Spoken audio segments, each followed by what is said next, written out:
Magpapaksiw na bangus tayo ngayon. Yan, may bangus tayo dyan. May siling haba na green.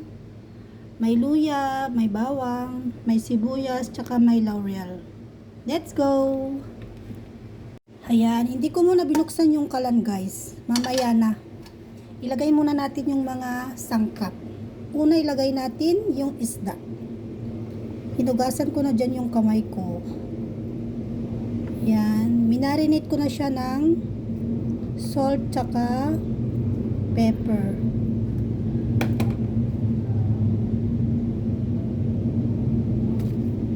Then, lagyan natin ng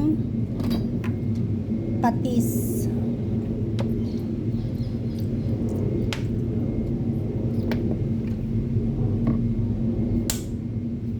Vinegar. Dito mawawala yung ating vinegar. Tapos, ang ating peppercorn. Tsaka lagyan din natin ng black pepper.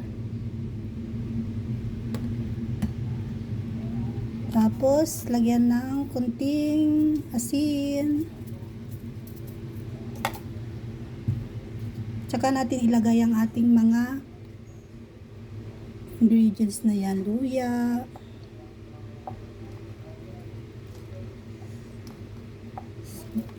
Maraming bawang, pangontra sa aswang. Charot. Laurel. Tsaka ang ating sibuyas.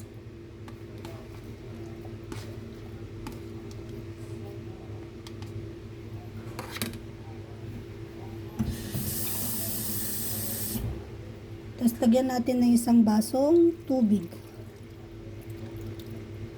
Yan.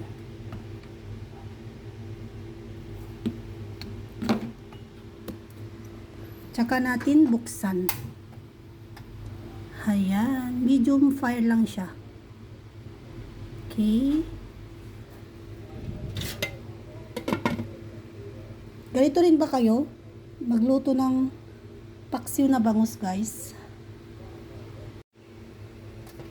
Kumukulo na ang bango. Nakalimutan kong ilagay yung mantika guys. Lagyan natin ng mantika, mas masarap. Tapos, the moment of truth. Kikiman time. Tansya-tansya ko lang yung mga ingredients kanina. Nasa sa inyo na.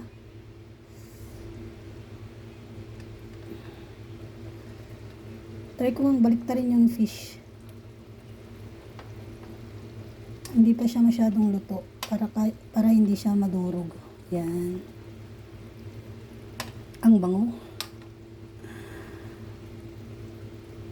Maasim-asim.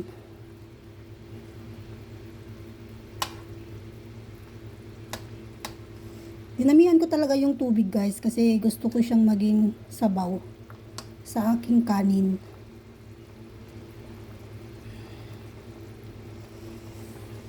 Try natin kung anong lasa.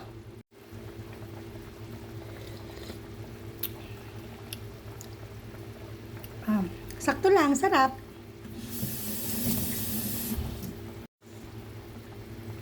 Another 15 to 20 minutes. Okay na siya guys.